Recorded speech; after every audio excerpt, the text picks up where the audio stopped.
Isaiah, toward the very end of the book, 65th chapter. It's all about a dream. Isaiah's vision. For I am about to create new heavens and a new earth. The former things shall not be remembered or come to mind. But be glad and rejoice forever in what I am creating, for I am about to create Jerusalem as a joy and its people as a delight. I will rejoice in Jerusalem and delight in my people. No more shall the sound of weeping be heard in it, or the cry of distress. No more shall there be in it an infant that lives but a few days, or an old person who does not live out a lifetime. For one who dies at 100 years will be considered a youth, and one who falls short of 100 will be considered a person. They shall build houses and inhabit them. They shall plant vineyards and eat their fruit. They shall not build and another inhabit. They shall not plant and another eat. For like the days of a tree shall the days of my people be, and my chosen shall long enjoy the work of their hands. They shall not labor in vain or bear children for calamity, for they shall be offspring blessed by the Lord, and their descendants as well. For they call, I will answer. While they are yet speaking, I will hear. The wolf and the lamb shall feed together. The lion shall eat straw like the ox, but the serpent, its food shall be dust. They shall not hurt or destroy on all my holy mountain, says the Lord. So ends the reading of God's holy word. Thanks be to God.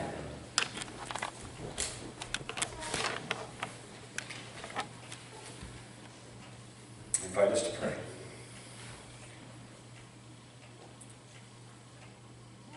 Eternal source of all goodness and grace, we listen to these words from Isaiah.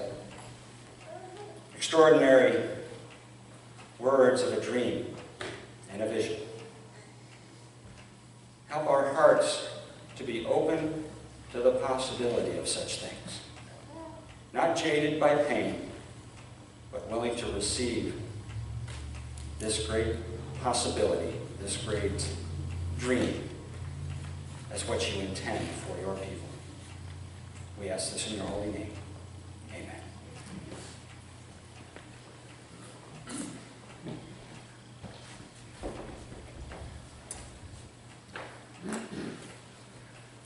Well, I can still remember the era of the black and white television sets.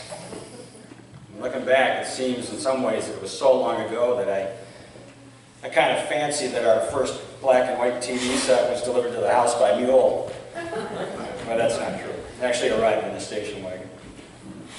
And of course, we all graduated to bigger and better things, because the dear old black and white set did have its limits.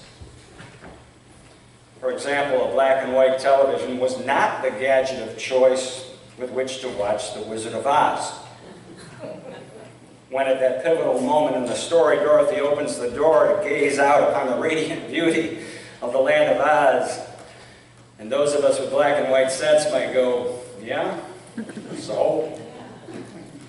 What's the big deal? Nobody likes a drab dream. Sort of defeats the whole purpose. And so the writer in Isaiah, the writer of these verses, tried very hard to paint a vibrant, vivid dream of surpassing beauty, bursting with bright colors and an even brighter hope for a better day when life was long, life was good, life was free, and it was peaceful too. Because the folks that were hearing this for the first time needed such a dream. The people of Israel had long ago returned from deportation to Babylon.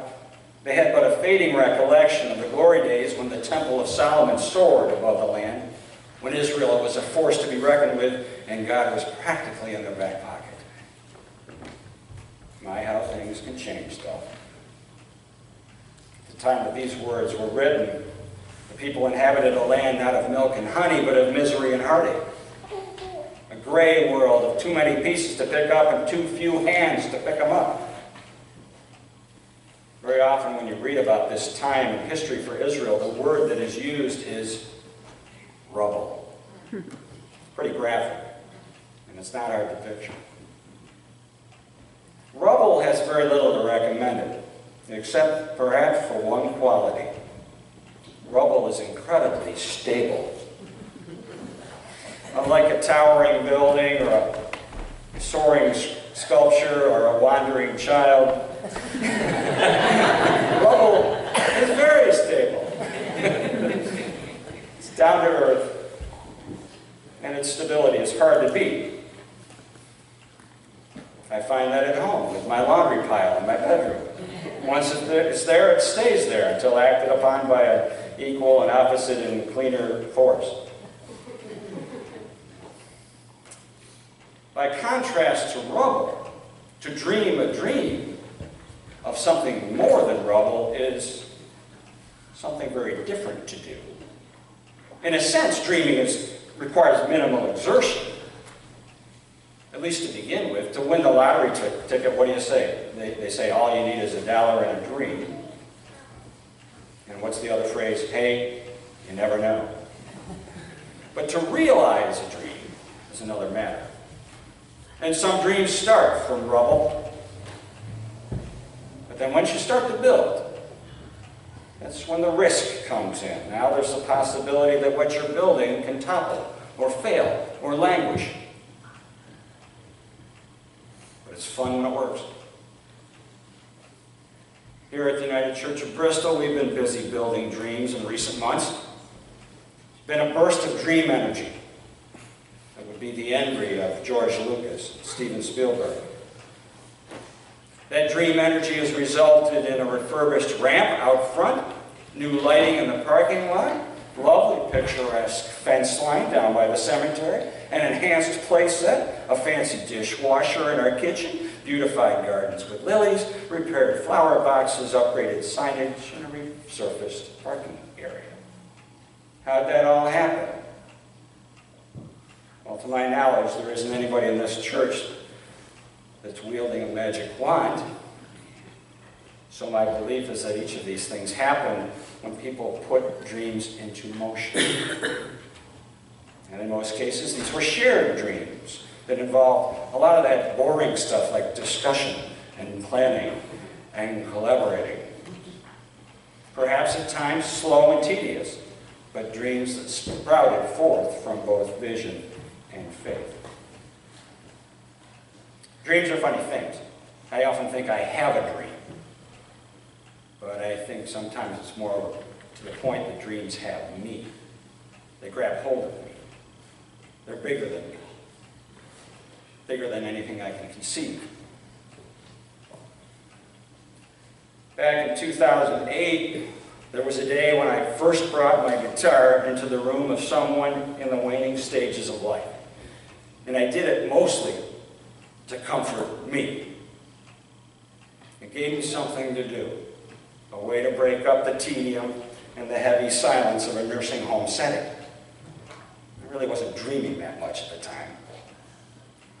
I certainly didn't envision 200-some gigs that evolved over the years after that, or a day when our church actually would develop a ministry of music that really started out as a security blanket. Dreams can start very humbly. A few weeks ago, I noticed something very curious in my kitchen sink. At the base of the faucet, I noticed a tiny green thing. And upon further inspection, I came to realize that I had a tiny tomato plant growing out of the edge of my faucet fixture. This is a horrible indictment of my house cleaning habits. Pretty well torpedoed any chance of anyone coming to visit me. But even so, I bring it up because it's a beautiful image of how things can grow when we least expect it.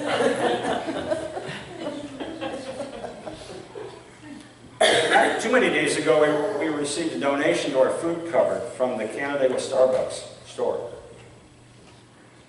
It was in appreciation for their use of our kitchen for their employee appreciation dinners, too. This windfall wasn't simply because they knew that the pastor was addicted to mochas.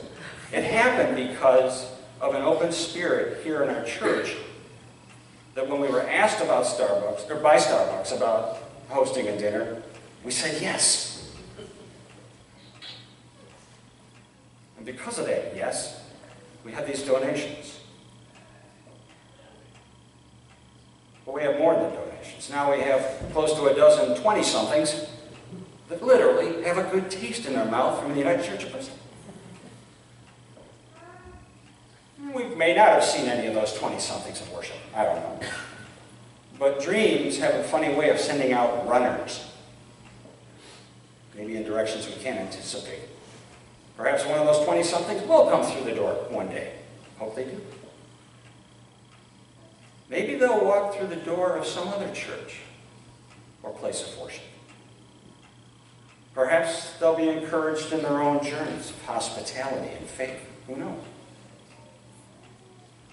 If a tomato can grow out of my sink by accident, you never know what can happen if we're actually intentional about planting seeds, compassion, hope, justice. As Mary Lynn said, today is National Kindness Day. It's also World Kindness Day. I just recently learned that. And I think sometimes the word kindness can sound very delicate and fragile, and maybe even fleeting. But I also believe that a seed of kindness can grow into a dream as deep and as lasting as a mighty oak tree. Over at M.M. Ewing, at Thompson Hospital, they make dreams come true all the time. Many of you have heard of the Wish Upon a Star program.